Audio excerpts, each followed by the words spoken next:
LCM हो जाएगा 2 दूना 4 पच्चे 20 तिहाई 60 हो जाएगा। कितना हो जाएगा? 60 हो जाएगा। कितना हो जाएगा? 60 हो जाएगा। तो ध्यान से देखिए अनुपात का एलसीएम क्या हो जाएगा? 4 5 6 का एलसीएम क्या होगा?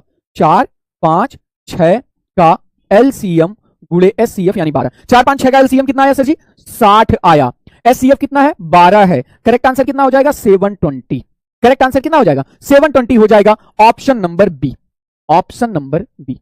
जानते हैं आप गलती कहां करेंगे सर? जानते हैं आप गलती कहां करेंगे सर? कहेंगे कहां करेंगे सर जी? गलती आप ये करेंगे कि 4 5 6 का डायरेक्ट गुणा कर देंगे। 4 पच्चे 20 6 120 12 बरही हम 144 1440 आंसर होगा। लेकिन ऐसा नहीं होता। ऐसा नहीं होता। सवाल बनता है सर जी क्यों? तो सर जी इसमें देखिए ये है 2 गुणे 3 और ये है 2 गुणे 2।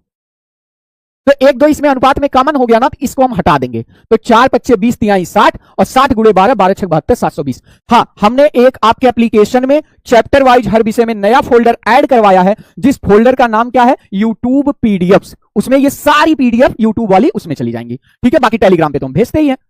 ओके सर, चलिए मेरी तरफ से आज का अंतिम क्वेश्चन, यानी फिर मैं बाद में जुड़ूंगा, इसके बाद आपके अनुरोध से जुड़ेंगे सोशल के लिए, और आपको एक एक चीज फिगर के थ्रू, सारी चीजों के थ्रू समझाएंगे आपको, है ना। चलिए, कह रहा 1% का आधा प्रतिशत क्या होगा? ध्यान से समझिए क्या करना है। कह रहा 1%, आप लिखिए 1% का आधा प्रतिशत। आधा प्रतिशत मतलब समझते हैं 1/2% क्या होगा? ठीक है, हाँ जरा इसको करके दिखा दीजिए, हम जान जाए भैया। हाँ जरा इसको, हम जानते हैं आप गलती कर दोगे, हम पक्का यकीन है हमको, आप पे विश्वास है कि आप गलती करोगे। कह रहा 1% का आधा प्रतिशत। ध्यान से समझिए भैया, इस प्रतिशत का मतलब होता है 1/100। इस प्रतिशत का मतलब क्या होता है? 1/100 होता है। प्रतिशत का मतलब क्या होता है? 1/100। तो इस 1% को हम लिख सकते हैं 1 गुणे 1/100। अच्छा, का मतलब गुणा, आधा को हम लिख सकते हैं 0.5। आधा को सर जी हम क्या लिख सकते हैं? 0.5 लिख सकते हैं आधा को। ठीक है, और इस प्रतिशत को फिर लिख सकते हैं 1/100। ठीक है, ध्यान से हमारी बात समझिए। 2 2 4 और एक 5 अंक, तो 5 अंक पे दशमलव होगा तो ये होगा 0.00005, और इस तरीके से आपका करेक्ट ऑप्शन हो जाएगा sir G D. Correct option क्या होगा? डी हो जाएगा। ठीक है, हाँ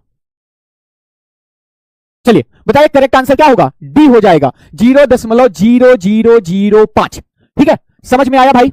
5 क्वेश्चन मैंने आपको कराए हैं, टॉप के 5। ठीक है, तो अब आपके ऐप में एक टेली फोल्डर अलग से ऐड हो रहा है। ठीक है, अब यहां से मैं आपकी जिम्मेदारी दूंगा सोशल वाले सर को, यानी अनुरुष सर को। आपको पता है ना, पूरे प्रयागराज की जो सबसे बेस्ट टीम है, जो सबसे अनुभवी टीम है, चाहे वो सिविल के लिए हो, चाहे वो सीटेट के लिए हो, चाहे वो जो है नेट जेआरएफ के लिए, वो हमारे साथ काम कर रही है। तो आप भी, अभी बहुत टाइम है पेपर के लिए, 399 में जुड़ करके आप अपना बैच ले